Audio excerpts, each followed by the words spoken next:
Je suis le seul, si pas le premier en tout cas président de la République démocratique du Congo, à avoir dit haut et fort, en parlant des Banyamulenge, mais j'élargis même à tous les Tutsis congolais que ce sont nos compatriotes. Il y a des Banyamulenge qui sont morts pour cette République et sous le drapeau. Donc j'en ai assez de ce discours qui consiste à discriminer ces populations et à donner ainsi l'occasion à des régimes barbares comme celui du Rwanda de nous envahir, sous de fallacieux prétextes d'ailleurs. Parce que je dois attirer ici l'attention de tout le monde, et c'est très dangereux d'avoir ce genre de discours. Vous faites le tapis de ce régime criminel du Rwanda, parce que ce régime, figurez-vous, il a aussi des Hutus qui travaillent à sa cause. Il a fabriqué. Et il envoie ces gens traquer, violenter, massacrer des Tutsis pour dire « Ah, vous voyez, les Tutsis sont en danger ». Donc, méfiez-vous, chers compatriotes, je ne veux pas que dans la République démocratique du Congo, que je dirige, grâce à vos suffrages, qu'il y ait de la discrimination. Tant que je serai président de ce pays, aucun citoyen de ce pays, aucune communauté tribale, ethnique de ce pays ne sera discriminé. Je tiens à le dire haut et fort et je ne m'arrêterai pas.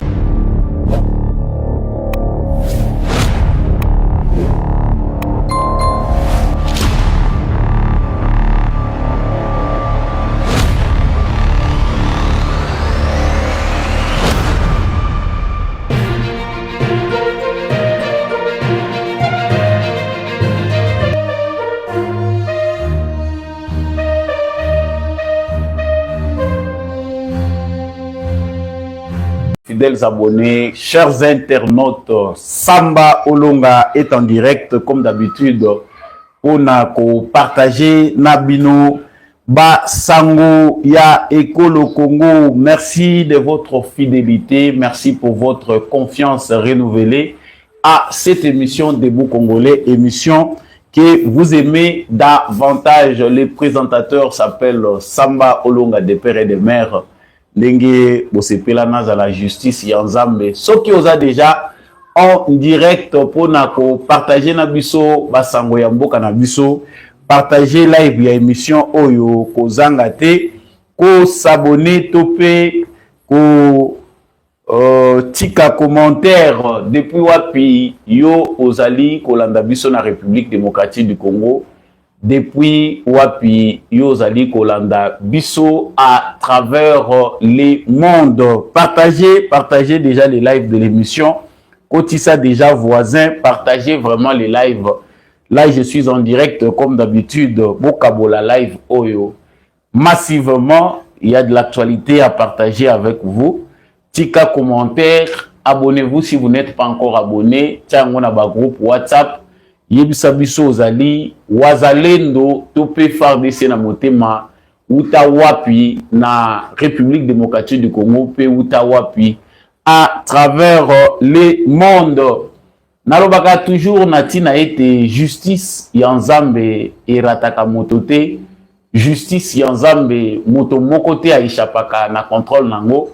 Yango elingi koloba ke to récoltaka kaka oyo biso tozali ko semer.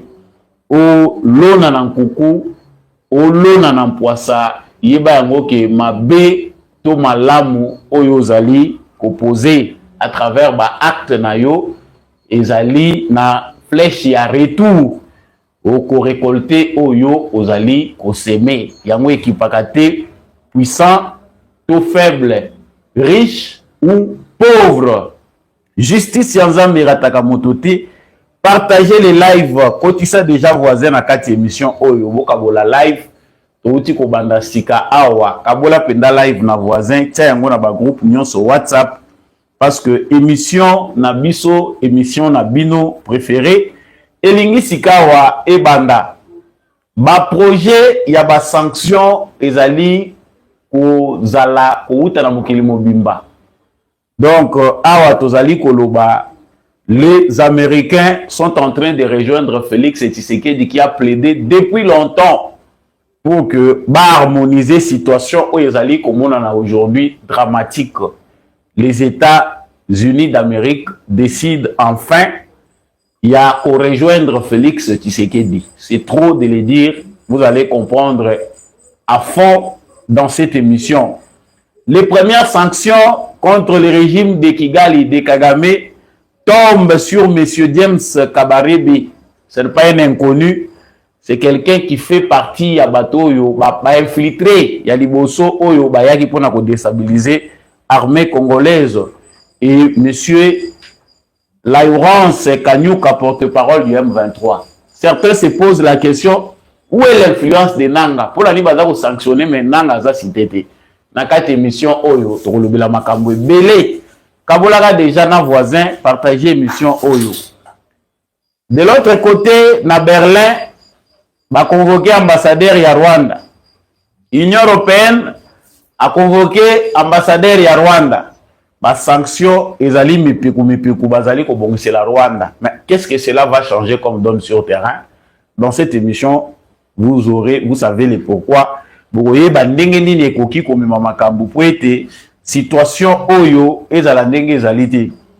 Nous allons parler de cette réunion au Conseil de sécurité de l'ONU. Baza obligé à voter na poko ya lelo na résolution moko oyo ezali ko benga na ba terroriste ya M23 ba cesser immédiatement pe ba se retirer na ba zone nyonso occupée na République démocratique du Congo. Et ce n'est pas tout, les projets de résolution demandent également aux forces de défense rwandaises de cesser leur soutien aux terroristes M23 et de se retirer du territoire congolais sans condition au préalable. Tolobi eza projet ya Nations Unies. Toko le belango na kati émission oyo projet wana eza soutenu na banane. Pourquoi ekomi ndenge wana Sambolonga boyebi akotaka na mozindo toko le belango sikawa. Yo kabolaka déjà live na émission oyo voisin kota na retard. Nous allons parler de la réunion que le président Félix Tshisekedi a envisagé. Balobi eza réunion ekosalema le 22 lobby na ba membre ya Union Sacrée. Cette réunion là place ekosalema na le lobamité, mais balobi que lobby ba député ba sénateur ba regroupement pe ba parti politique, il y a plateforme présidentielle ba kozala autour du président de la République. Uta makambo e bandi, uta agression o ezu ampleur mususu, Union Sacrée ezali komona na pendate apport na bango ezali nini na sima topé na ko accompagner président Félix Tshisekedi. Je n'hésiterai pas de parler d'Augustin Kabouya dans cette émission, secrétaire général déchu ou en fonction, on ne sait pas. Makamba lobby UDPS ezali ko aider Félix Tshisekedi.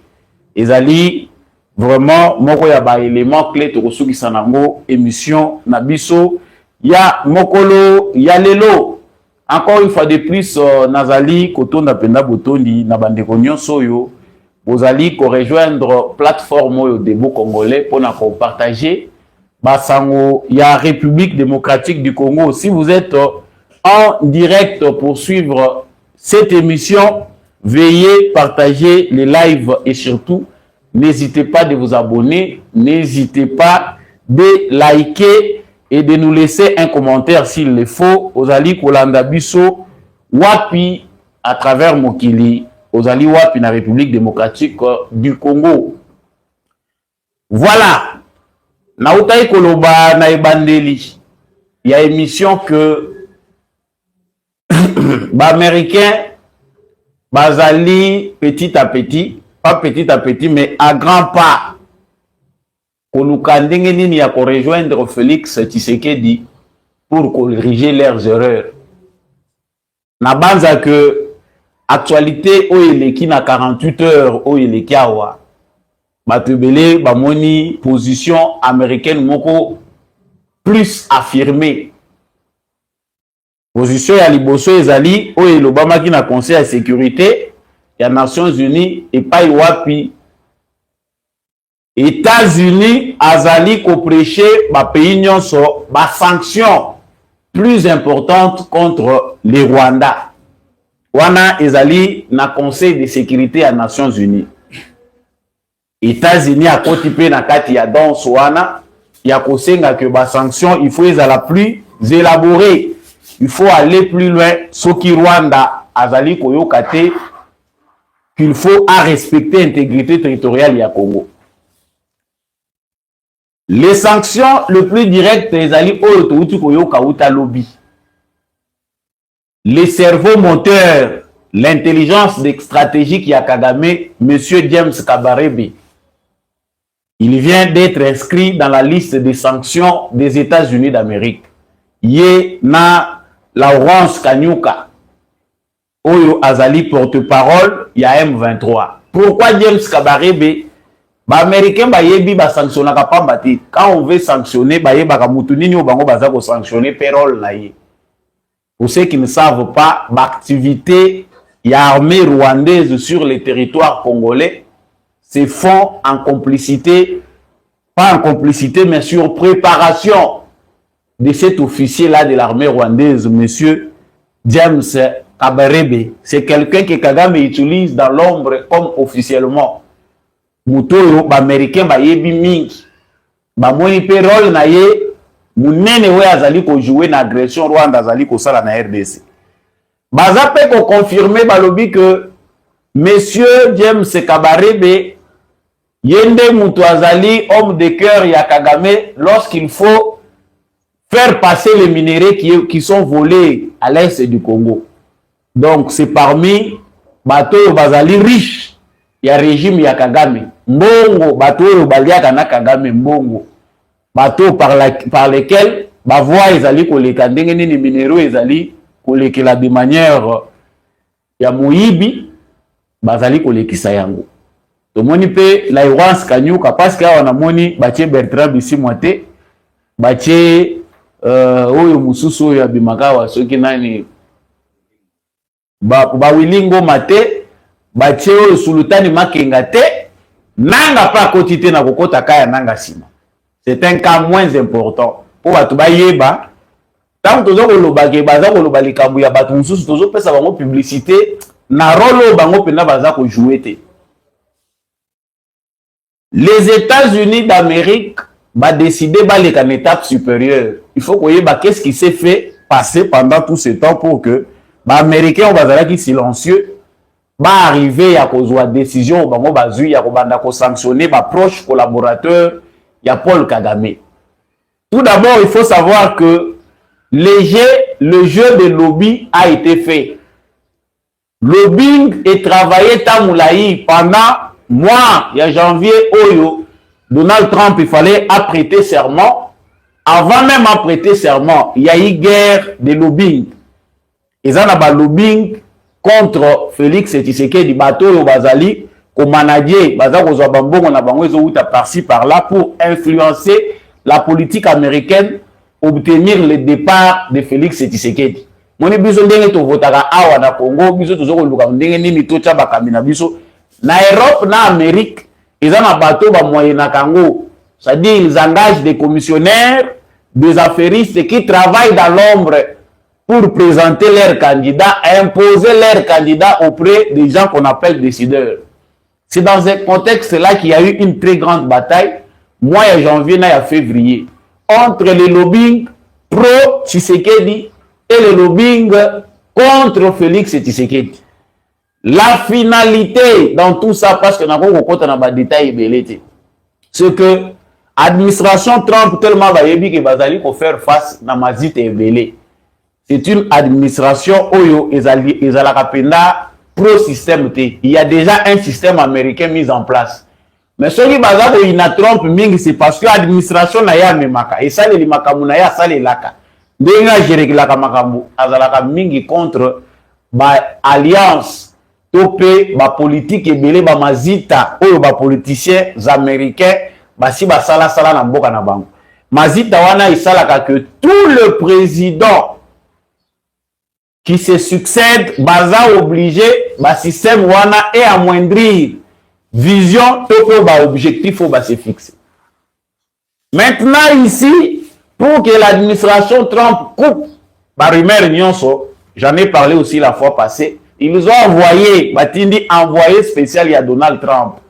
pendant que Félix Tshisekedi azalaki en Allemagne, voyage oyo bato ebele bayinaki, voyage oyo epesaki Kagame liboma pour que à s'attaquer de plus en plus dans la localité dans la ville. Cette réunion-là sécuritaire a vu un envoyé de haut niveau. Il y a le président américain Donald Trump qui était allé voir Félix Tshisekedi. Pour aller kayemoko na matoi na ye. Bazui ba rapport mingi ya président congolais. Ba oyo baza ko conseiller makambo na contexte ya droit de l'homme. Ba oyo ba lobby que il viole les droits des opposants, il ne veut pas azali conduire na ba liberté. Ba mususu ba lobby c'est un pro-Chine na Russie.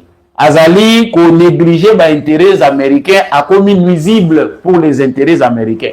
C'est-à-dire na papier ya makambo baza ko funda Tshisekedi tala liste moulaï.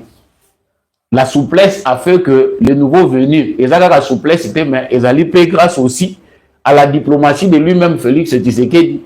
Ce qui a fait que Félix Tshisekedi a poussani via ba lobbying naie, via ba tractation et Salemaki parce qu'il avait aussi envoyé sa délégation, il a réussi quand même à avoir un point de contact important dans l'équipe top staff il y a Donald Trump. C'est ça les retombées. Pour l'Amérique, comme on a point à sanctionner Rwanda, il faut qu'il y a une guerre d'intérêt. En même temps, on a vu la Bassango Yaboué. On a pris ça comme une importance, mais parce il n'y a pas de souveraineté dedans. C'est quelque chose qui se fait entre bateaux, parce que Pélibat prier biso. Tant on va que les jeux changent et que les intérêts, compréhension, ils ont poussé qu'il faut tout mettre en angambo. Balandi, auto, on va que bakoui pour sécuriser l'intérêt na bango par rapport à l'appréhension na bango. C'est ainsi que les premières actions de l'administration Trump, ils allaient à sanctionner nano, ma proche collaborateur ya Kagame. C'est un signal fort. Batumsu so attend toujours yoka bazo sala analyse balobi, ça change quoi sur terrain. Mboka ya mwana ezo kende Bukavu DG kendaki Goma DG kendaki. Bango moko bakolo ba sanction bayebi de quoi on parle. Quand on a visé là, bayebi bisikani ba visé. Et là même pendant que je suis en train de parler de ces sujets, quand on a préparé en gros, na raisonné na lobi mais l'histoire les Congolais s'acharnent beaucoup, ba Congolais bazoluka bayeba. Pour la nini na liste automoni Corneille Nangate. Pour la nini na liste automoni Bertrand Bisimwate. Il y a des gens qui sont importants parce que vous les voyez. On a téléphone. Pour nanga important pour aux gens à la meeting.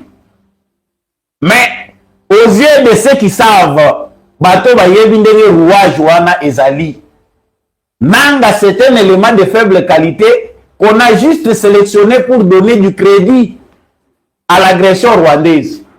Les Américains, leurs services de renseignement savent qui sont les vrais opérateurs d'agression rwandaise menée contre le Congo et quels sont leurs rôles. Rôle ezali ya makasi ya James Kabarebe, rôle ezali makasi na le roi Kanyuka. Donc bazi ba poste moko ya mike ba pesi bango bayebi ba poste oyo ba kosala na bango eloko te. Nanga bazue ba tieka ta bazolo bana bato ya liste eza ko se répéter. Bazwaka ba musée Laurent Désiré Kabila na ba ngandu kisase soki ngandu kisase. Kombo ango variaka na ba opération ebele bazui ba tie bango ba kotisi bango na kati ekiri ba présenter bango liboso pour que les Congolais qui voient ba mona que ce sont nos frères qui viennent. J'aime bien retourner dans l'histoire na point oyo soki na komi yango pour que les Congolais qui n'ont pas encore trouvé des raisons sous des prétextes qu'ils connaissent eux-mêmes fassent recours à l'histoire. Pour bino moko bomitale la ndenge ba kosaka biso ba yena musée ba tie bango liboso biso to bimamba on a balabala musée Kabila libérateur pauvre qu'on était compréhension médiocre maturité zéro. Mais aujourd'hui un homme sensé qui a l'âge à vivre une époque où nous avons l'expérience, nous savons ce qui se cache derrière les nana. Donc ici, quand vous Félix Tshisekedi que c'est un comédien, un marionnette, ça n'a rien à voir. Il avait raison. biso ba congolais tolinga ko salela bato musu publicité oyo baza ko mériter te. Qui est Nanga? C'est quoi son rôle dans l'agression rwandaise?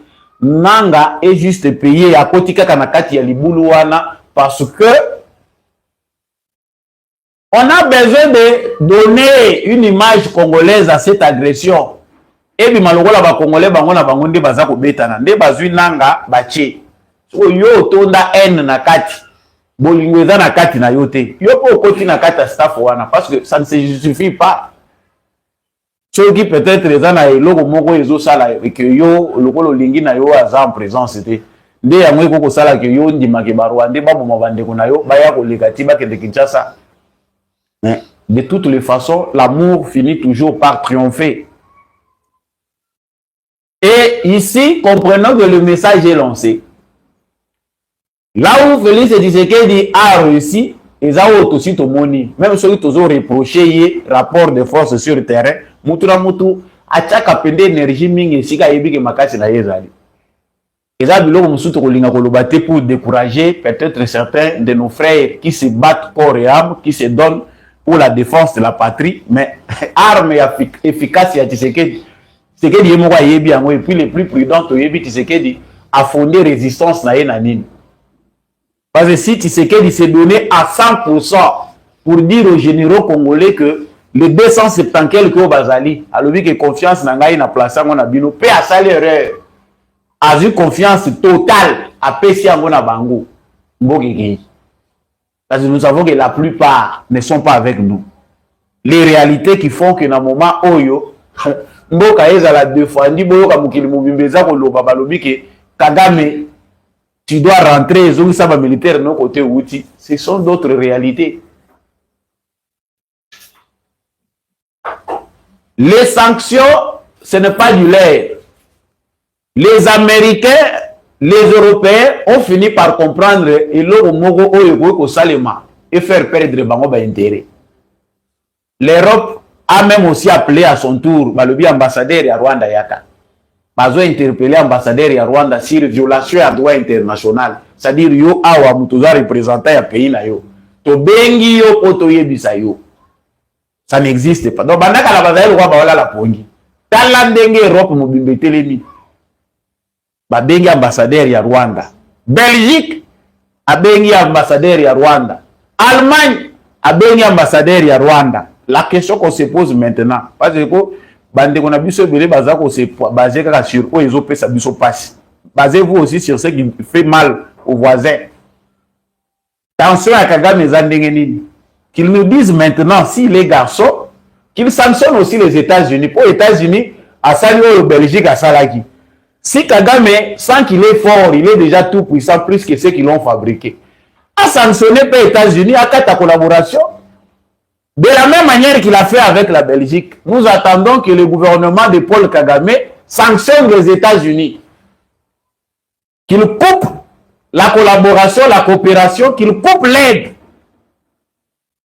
Et dans la magamusu ya gandenge za oyela. Ozo mona ngo ezoya. Mais muto azana miso akomona na musika pa yebi kote ezokende. O azana miso te. Azindi. Berlin convoque l'ambassadeur rwandais pour violation du droit international. L'Europe, pas Europe, on peut pas perdre ta vitesse. Vous voyez ces gens-là, ils sont aussi en perte de vitesse. Nous pleurons, Bissoba Congolais, parce que ça nous fait mal dans la chair. Nous perdons de vie, de jeunes, de vieux. Nos mamans sont violées. Mais et comme une fin, il y a système moro, il y a agression typique pour le pillage des ressources naturelles. Les Européens parce que politique au Macron a joué et a caduque. Cette politique-là ne répond plus aux réalités actuelles. Et Macron, ce n'est pas lui. C'est le patronat français où ils ont dirigé politique en France. Et n'ont pas de vision politique. Et ils ne voient que leurs intérêts. Et Macron, vous allez tout perdre. Tant que vous êtes à la trompe, Atindi, vice-président Naye, il a déçu tous les Européens. Mais les Européens, bazar déçus, pourquoi? Basé là qui discours moko ya ketoza ensemble. Aye, azakutu kola musande ba opposition à Europe. Au lieu que le vice-président américain puisse s'appuyer la collaboration avec l'Europe, dans les pays européens, ils s'appuient sur les oppositions. Asie, bateau, baza contre la politique d'immigration. Ça veut dire que pendant ces 4 années, Donald Trump, on ne voit pas en train de travailler avec les Européens. Vous êtes la seule. Or, tant que vous avez l'efficacité, tant que vous avez agresser bien, pour qu'il nous agresse bien, vous êtes obligé d'accompagner les États-Unis, dictat États-Unis et Dakabango.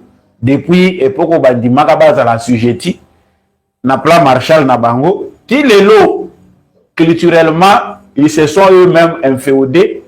Bandima na bango côté Kakibukulutu na bango et pas Amérique. Donc pour la raison na makambo eza biso, l'heure n'est pas pour que biso to lembato lela. Il faut regarder aussi la boussole du monde. Bato yo bazaka na capacité d'analyse, ba yebi ko lire ba kotanga soki ba lobaka na lingala. Des gens qui savent lire les signes de temps. Bah, il dit que même si ça fait mal dans la chair, la situation présente du Congo, mais il y a des indicateurs sur le plan mondial, sur le plan africain, qui font que nos analyses ne trompent pas. Tu vois, au moni bitumba, et zongeli bango na bango. Oya rotika la sima, ndenge to banaye ko yimba tango to zokola tabambango, mwasi ya ligorodo. La course aux intérêts. Ça, nous ne voyons pas. C'est la fin qui justifie les moyens. Ceux qui ont une vision longue, ne chagrinés par rapport à la situation actuelle du Congo, mais il y a une finalité. Si on a déjà empressé, qui va chanter victoire. On ne chante pas la victoire avant la guerre. Vous avez confondu les trajets. Vous confondre l'époque. Bolobia, Tshisekedi, Tokobeta Gagawana, Tolongwe Est, Okatisi, Kisangani, Nini, Nyonse, Okweya, Malamoro, Tobimina, Kishasa, nous avons déjà des alliés, des généraux. Or, Tshisekedi, Namayele, Naye, à l'équipe, la longueur d'avance, à Zomon Afrique, à Zomon Monde. Vous voyez le conflit congolais à la limite de vos ventres et de vos poches. C'est-à-dire, bisika ma poche na ye suki, bisika libumu na ye suki nde bisika yo zomone la Congo. Alors que le visionnaire, lui, il voit l'Afrique, il voit le monde. Parce que sa mission dépend de ça. Bande ko makambo ezalaka indigeste na bato bazali na bango mingi ko se contenter kaka na makambo tozomona na misu. C'est on na kolobawa et ko za na pratique na importance mon côté. Mais pour ceux qui savent voir loin, ils savent que c'est la fin qui justifie les moyens. La fin d'une chose vaut mieux que son commencement. Yo bandi ko beta maboko lobi lokola na lingaka Tshisekedi te akwei omoni ndenge basuki siye. Ozambe na miso komona te, tu ne vois pas. Donc la Belgique veut des sanctions contre le Rwanda, des sanctions individuelles, suspension du dialogue sécurité défense avec le Rwanda, suspension du mémorandum d'entente, suspension du financement de l'armée rwandaise au Mozambique. Dans la liste de sanctions. Kolo début à l'Ikambwa, il y a ça comme super puissant. Il y a des armes qui ne sont pas seulement des armes automatiques qu'on a l'habitude de voir ici. Il y a des armes spirituelles. Il y a des armes d'intelligence, de sagesse qui peuvent faire taire ou qui peuvent vaincre des armes. Ça, c'est profond pour ceux qui savent comprendre. Makambo eza minene, mais soko tiango kana jumelle ya Congo, ya libumu na biso nzala. Ya nanga ndenge bakomi na Bukavu, tu ne verras pas de grandes choses. Ça va passer. Nous ne prêchons pas dans les déserts, mais tu es bien que la victoire sera congolaise. Ça va passer. Biso tokoki ko se contenter te na ba sanction oyo bakolo mwana na bango bazozula mwana na bango. Bakolo mwana na bango, c'est les occidentaux. Que tous ces gens-là, oyo lelo na minute oyo bakomi ko s'acharner sur le Rwanda, que ça ne puisse pas et comme lokola bilei na biso ba mususu oyo. Tobeta oui, maboko toko ko apprécier ndenge Patrick Mouya ya lobiawa, toza ko accueillir ba sanction wana bien. Ça c'est leur langage, langage ya développé ya gouvernement. Il faut mettre un peu de la diplomatie dedans. Mais pour les Congolais, ça ne veut rien dire. Par rapport, il y a taille, il y a violation, il y a des crimes, il y a des hécatombes. Puis il y a l'Holocauste congolais, ils n'ont encore rien fait. Bango bazo banga, ceux qui bomoni bango bakomi ko salo bazo sala, baza ko banga. Je vous invite seulement à lire chaque fois qu'il y a un communiqué à Européen, il y a banine. L'ici ne doit pas être militaire. La solution est toujours doit passer par la diplomatie, par le dialogue. Qu'est-ce qu'ils ont peur? Ils ont peur de quoi? L'embrasement régional. Baralizo na banda ko répéter au moins mingi souffrir, mais c'est lié à l'actualité aussi. L'embarrassement régional au baro bazo ganga wana, yango ba congolais musu bazo ko mona de. Ils ont peur de que cette situation se généralise. Na niveau haut, c'est que Djamemeli Makambo. La guerre du Congo peut embraser l'Afrique centrale. Non seulement l'Afrique centrale, mais va affecter beaucoup de pays. Beaucoup de pays où bazali aussi kana Congo, baye okota bitumba. Parce que c'est le vent du changement qui souffle. Bato bazo mona ngo eza muke, eza kaka basé na pouvoir à Tshisekedi. On va juste arracher Tshisekedi et ça passe. Vous vous êtes trompés. Vous n'avez pas de bonnes lunettes. Achetez d'autres. Achetez d'autres lunettes. Voilà, ne vous remonte bien. Makambo est souki na niveau ya pouvoir à Tshisekedi. Ils ont plus loin. Et on moni ba européens, ba américains, ceux qui peuvent sauver encore le meuble, ba moni que non. Tshisekedi oyo aza na base légitime, légale. Les réflexions de nos frères ne peuvent pas arriver à ce point-là. Vous avez chassé Mobutu avec l'aide des Rwandais et des Ougandais, avec la bénédiction des Occidentaux. C'était bien plein, avec des raisons, des reproches valables contre Mobutu.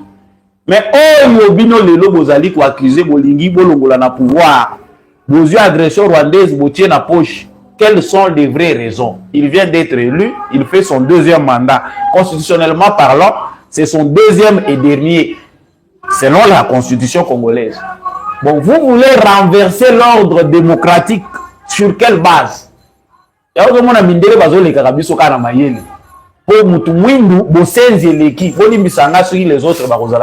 n'aime pas utiliser des gros mots, mais je pense que certains mots conviennent à la situation. Mais il faut entrer dans les principes. Si c'est qu'il est élu premier mandat, Kabila qui a sacrifié le pays entre les mains de Kagame. De 2001 jusqu'en 2006 où il y a eu élection. Et là, on Nigno, ils ont tiré la légitimité et l'égalité à Kabila. Il y a un peu ça qui a raison à Bamoussou, mais Kabila a fait les élections en 2006. Tout y est Bibisonion, ce que Bemba a gagné ces élections-là, les Congolais avaient choisi le moindre mal. Entre plusieurs mots, 1 plus 4 est égal à 0, mais tous les moindre mal. Parce que tous les candidats 1 plus 4 vont désavouer. À l'absence de Tien Tshisekedi, le peuple congolais a choisi Jean-Pierre Bemba. Mais Kabila est resté là. Conventionnellement avec les Occidentaux. Bazu Bemba va être en prison. En 2011, Papa Etienne Tshisekedi revient. Il gagne les élections. Kabila Vandiwana. On a fini par s'accorder, que ce soit au niveau international et national, qui est Asala. Deuxième mandat, Atika Kendi. On arrive au deuxième mandat, Kabila complique la situation. Il nous a gagné encore 2 années dans la manœuvre politique. Toutes ces années-là, c'était tous en acquis. Même dans la douleur, Kabila n'a dirigé ça fait partie de notre expérience démocratique. Tolongwe na contexte ezalaki ki bato bautaka zamba na babot to koti na contexte élection. Des aventuriers qui ne se retrouvent pas par rapport à ce contexte démocratique décident d'aller encore en brousse. Balobi non, to détruire Union Soyo. Ils ont une construction te. Il y a bien tout ça la mona ba Rwandais. Tout ça la mo bozo bomanaton, bobomi na butu, bobomi na moi, bolakisi que tout ça ko imposer ordre. Ceux qui ont compris, ils ont compris. Hein? C'est cette affaire qui fait de Tshisekedi du plus fort. Les raisons, les droits, la logique de valeur. Occidentaux, ça, il faut être franc avec les Congolais. Occidentaux peuvent balingi Tshisekedi. Mais il y a des circonstances, il y a tant na ba principe oyo s'imposaka na bato esalaka ke bato mosusu bakomaka indispensable. Nous allons utiliser quelle raison valable pour tout le monde Tshisekedi pour s'attaquer à Kadhafi, ils l'ont piégé ou à bombarder la population. Pour Tshisekedi, nous allons dire quoi? Voilà l'inefficacité de ceux qui se disent opposants congolais. Dans l'absence de raisons valables, il y a Kolongola Tshisekedi qui présente dans le monde. Batelengani, Nenanga, Azamakasi, Ote, tout ça c'est l'incompétence de Tshisekedi. Beaucoup aussi les sabbats français. Na moment les conseils de sécurité de l'ONU va voter ce soir. Je ne sais pas s'ils sont en train de le faire. On va encore y revenir dessus dans l'émission prochaine.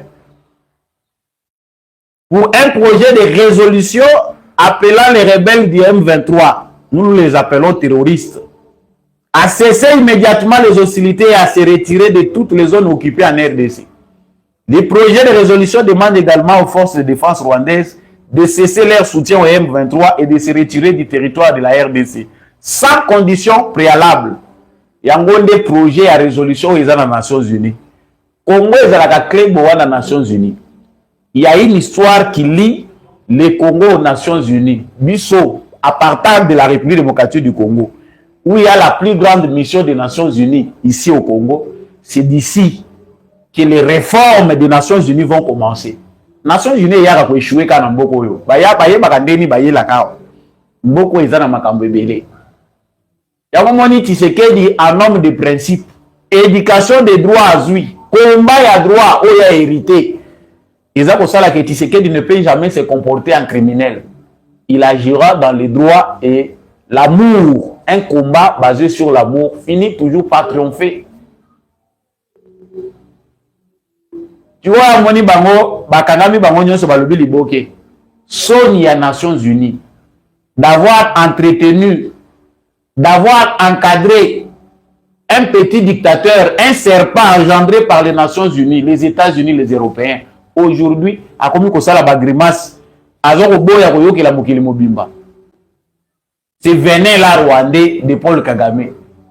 Les lois azokanisa ke pona ye ezanango na eloko mususu bakosala ngai te, qu'il décide, mais moi sur le terrain je vais foncer. Tu sais ba onke bokobela liboma ba fongoli robinet yo zokanisa ke ezande mbonge chez yawa ya makasi mai tosi tozindi to luka tokima bwato ango echoli yo yeba teke kolo bwato afongoli nde robinet bampuku bazokima bazokima. Kagame va aller conquérir toute la République démocratique du Congo avec l'armée. Comment il va assurer ses arrières?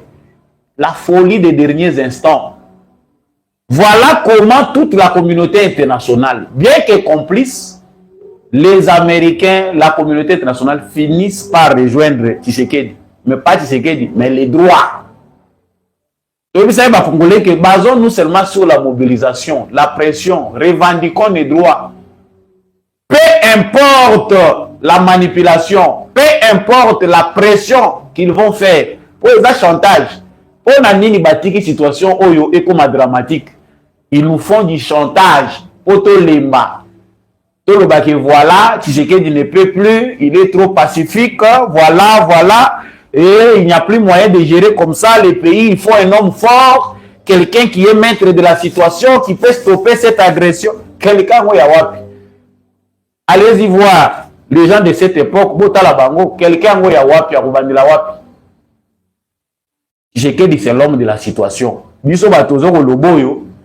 Nous défendons pas Tshisekedi, mais notre combat, nous aussi. Biso combat, lokola bakadogo. Parce que ça, bamususu culture ba hérité za bakadogo, baboti wana ya kauchu wana, na bakalashikovo batangisaki bango. Traverser en train de tuer ses propres frères pour enfin arriver au pouvoir. C'est ce qu'ils ont, on leur a appris. Mais nous, la culture démocratique que nous avons appris, que nous défendons, c'est que Tshisekedi a été élu par le peuple congolais.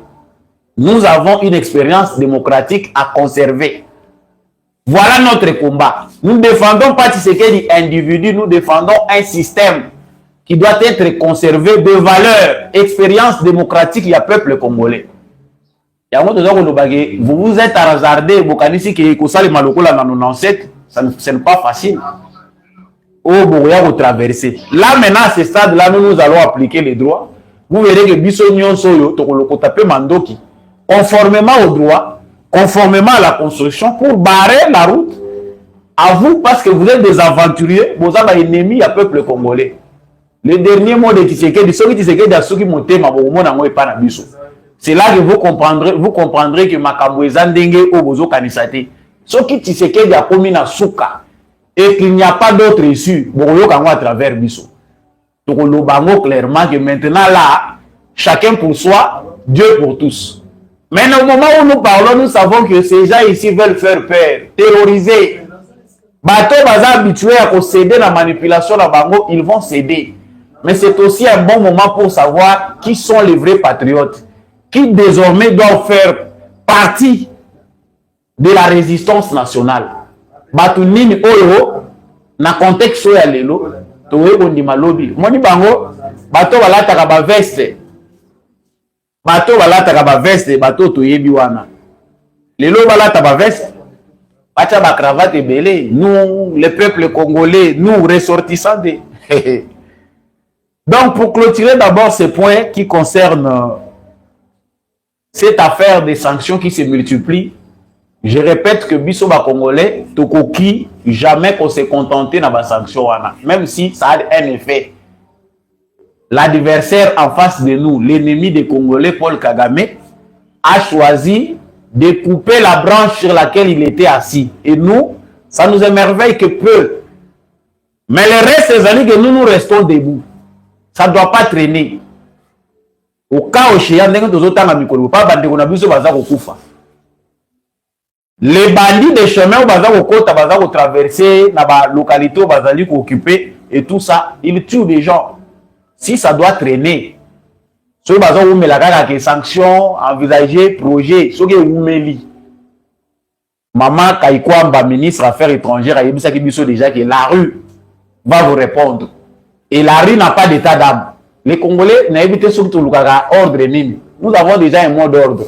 Si ça traîne, le discours congolais est que tu s'en charger dans le vous savez ce que ça signifie. Et nini tu sala. Pour avoir un intérêt, les Américains et les Européens, vous allez sous-souter. Tu saboter l'union, tu perdre l'autre parce que nous sommes chez nous.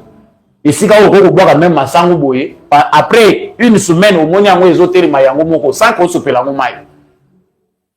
À cause de l'inconscience, nous mourrons de faim, nous nous entretuons. Dans le cas que le président Félix Tshisekedi a décidé à répondre à l'inquiétude de l'Union sacrée. Le secrétaire permanent et porte-parole de l'Union sacrée, André Mbata, a lobby président au lobby face aux députés, sénateurs, il y a union sacrée. A relevé la bango nini, koyebisa bango, kosolola na bango ezali li solo, n'enga sala kango d'habitude. Ma parti politique, ça sera ce samedi 22 février, lobby. Bon, ezali na président de la République, biso kezo dépendre na biso union sacrée koko exister. Aussi to critiquer ngo mingi to lobela bato bazana kati. Moins de patriotisme, moins de soucis pour le peuple congolais, plus d'intérêt. Ah, tout ça que le bas union sacrée. Nous, ressortissants demandons, chef de l'État, soutenons. Nous avons le banderole à minene wana. Vous allez dire que observateur, vous avez otala. Vous avez otala numéro. Est-ce que vous avez un numéro à Nanga? Vous avez un numéro à Kingandi? Au bon bien, vous avez la base arrière. Pour en cas où ça va changer, je vais appeler tel, il va me rassurer. Tala ndenge bokomi. Nzambe pas ça la bien. Biso ba o mususu tokomi ko mona bien ko le kabino. Okomi mal à l'aise. Visa na ngai na zui angote, comment je dois voir mes enfants, moi je n'attends que vous ne comprenez pas les choses. Dieu va vous confondre. Le président va parler à l'union sacrée, cher président. Dites-leur la vérité. Vous avez un téléphone union so botiango na poubelle ezaka na entrée wana. Bobombela bango wana. Yebisa bango bi makambo ya solo. Soko memia on a discours diplomatique pour rassurer bango. Ils n'ont pas besoin d'être rassurés. Ce sont des gens où va promettre na peuple congolais que va servir yé. Ils ne sont pas différents de nous basés exceptionnalité. Est-ce que exception est pour la traverse de l'Union son cravate se retrouvera dans le Parlement, tous ministre, tous président de parti politique. nous devons passer à un nouvel ordre. Ce nouvel ordre politique demande de la rigueur, de la sévérité. Et le président Nabiso Azanangote, peut-être c'est lié au président Dimagi, l'Union sacrée est créée par souci d'unité. C'est qu'il n'a pas voulu que les Occidentaux gèrent nos brigands, nos voleurs. Bandoki otozana bango na kati na biso ba miyibi. Ba petit bandi otozana bango awa. Soki Tshisekedi atekeli bango ke ba Occidentaux ba gérer bango en grand nombre, nous avons des problèmes. Quelque part total la président Tolobi bon. On laisse cette marge de manœuvre pour te dire qu'ils ont géré bateau. Tout ce qui mouille bien dans la bino, vous avez un yandoki. Il fait partie de la famille. C'est vous qui savez que comme nous sommes menacés de l'extérieur, comment gérer nos voleurs, comment gérer nos bandits. Il y a un autre souka la mouté ma déformé. Tout à l'heure non, c'est la logique d'État.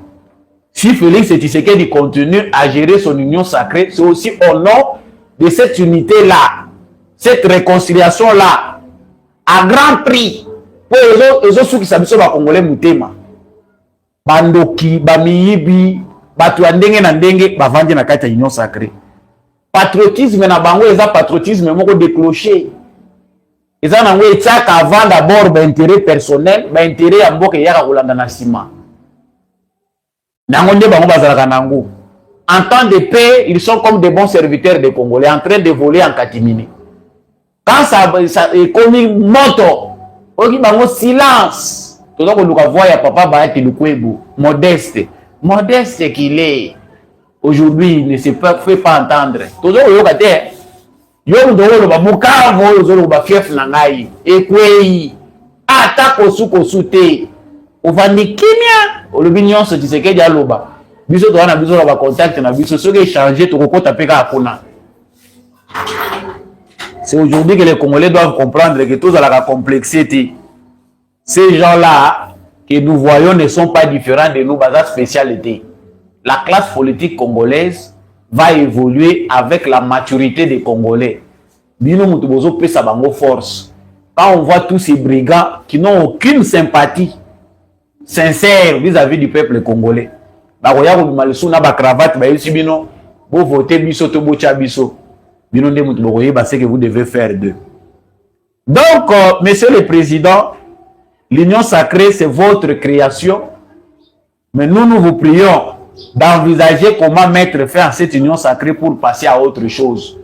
Vu les comportements des bandoki qui sont dedans. Mais comme vous avez une longueur d'avance, vous avez une information, vous avez gérer tant pis, mais nous pensons que nous devons passer à autre chose.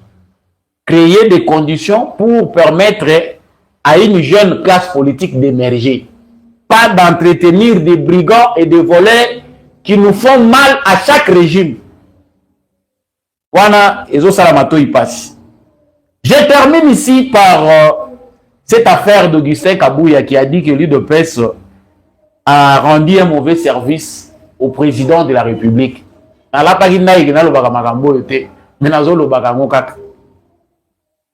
Parce que ça fait quelque part très mal d'avoir des gens qui pensent servir mais qui n'ont pas la compétence pour la politique la vocation ceux qui posent la qualité naturelle pour permettre même ceux qui ont la classe mais il y a un moment tel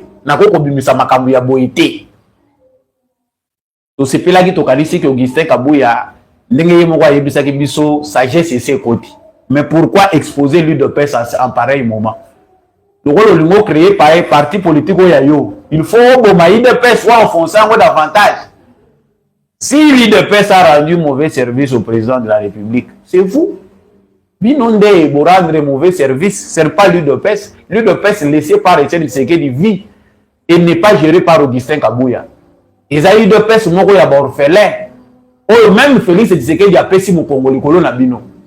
S'il y a des choses qui font qu'aujourd'hui l'ennemi, dans certains coins, trouve un endroit pour opérer, c'est parce que Félix Tshisekedi et vous avez négligé l'UDPS.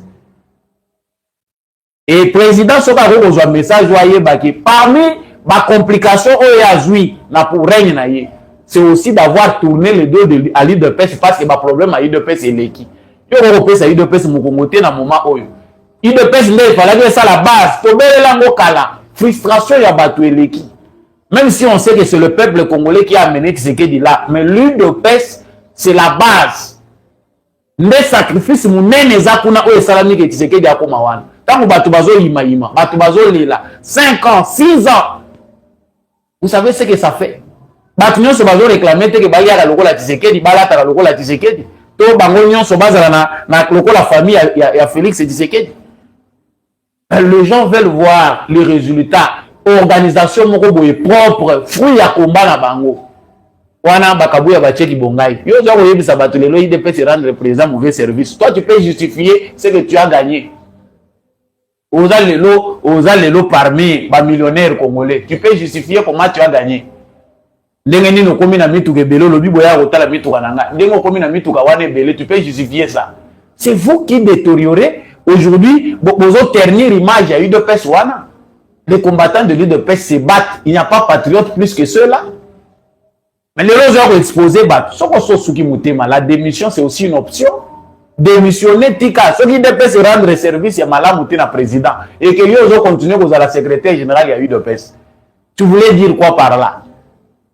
Non, il y a eu de PES. Par rapport à la COP Nabino, vous n'avez pas sélectionné sur base des critères. Oui, c'est logique. Bon, si de PES, la partie moko ya bato batangate, partie moko ya bato bazo maîtriser politique. Te binote. Tu vois, il y a Rotiango na Moutou, il y a organisation Mobimba Balobake, lui de PES. Non. Vous avez encore raté une occasion de vous taire, cher Augustin Kabouya. Et ça, mon maté, tout le belaka Makambouya, Augustin Kabouya, tout ça, ça n'a pas. Mais ce silence-là, ne vous contactez l'université Joseph Kabila. Il n'a qu'à la bien. Ou va dire parce que vous n'avez pas de paroles propres dans les circonstances. Dans le moment où vous pouvez voir l'UDPS rappeler au peuple congolais la base du combat démocratique que certains veulent menacer. C'est à l'UDPS de rappeler au peuple congolais comment nous nous sommes battus pendant des décennies. Sans toucher na munduki, sans que ça la boye. Tobundi, tobundi saki congolais te, tozu congolais to betie massage pour que tu aies accéder au pouvoir. Nous nous sommes battus pendant tant d'années pour que le peuple congolais a comme un contexte sur la démocratie et l'état de droit. Même dans l'opposition, il y a des acquis de l'UDPS. Maintenant, les loyaux, il y a un petit groupe d'individus, au nom de leurs intérêts, ils vont s'allier avec des prédateurs. Baponi Rwanda, Baponi Ouganda, Balobi, Tozong il a sous carte Nabiso.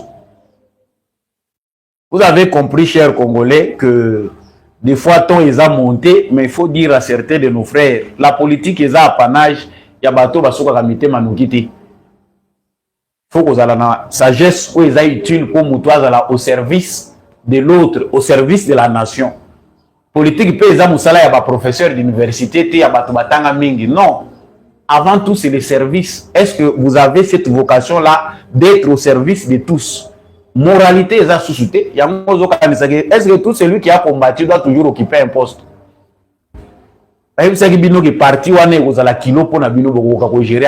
Aujourd'hui, on comprend que ceux qui sont restés avec l'UDPS, ils ne sont pas capables de gérer ces partis-là. C'est ça la démocratie. Il y a qu'on réorganiser ma camp. Émission Nabino et Komina Souka, Balobaka, Koloba Mingi, Mbanga Pashi, la langue qui parle beaucoup, c'est celle qui pêche. On préfère s'arrêter à ce niveau-là. Merci à tous ceux qui ont choisi de suivre cette plateforme que j'appelle plateforme des éclairés à travers l'émission des Bouts Congolais. Ceux qui ont mon musica, on se retrouver dans l'émission. Félicitations à vous. Merci à tous ceux qui avaient choisi de suivre, liker cette vidéo, partager nos voisins, réconforter Yebisaye que Congo est à Bisso, Barwande Barozouate. Oza, ceux qui Bisso Tolobi non, nous t'avons imposé Bissoté. Il nous appartient nous-mêmes. L'avenir, cette fois-ci, va se décider en RDC. Et qu'on a décidé dans la capitale occidentale. Ce sont les Congolais eux-mêmes qui vont décider. Merci Nandekumbi à Chako. Avec ma caméra pour être émission. Comme on habite dans Bino Matondo. N'apôtre Gérard Kabeyachovo. Merci Ming. L'homme de la vérité des urnes. Jean-Louis Timbalanga. Papa Maurice Kikangala. Papa Michel. Douma Kasso, papa Boniface Mpunga, papa Freddy Ngwama, papa Paulin Chika, maman Rose Sirikari, maman Lisette Mombendu, maman Bill Bilonda, et maman Anima Samba, nyonso bozali kolanda émission Oyo. Vous aimez bien les analyses, les décryptages des informations par Samba Olonga. Je vous aime beaucoup. C'est dans l'unité et dans l'amour que nous allons reconstruire notre très cher beau pays. On se retrouve prochainement avec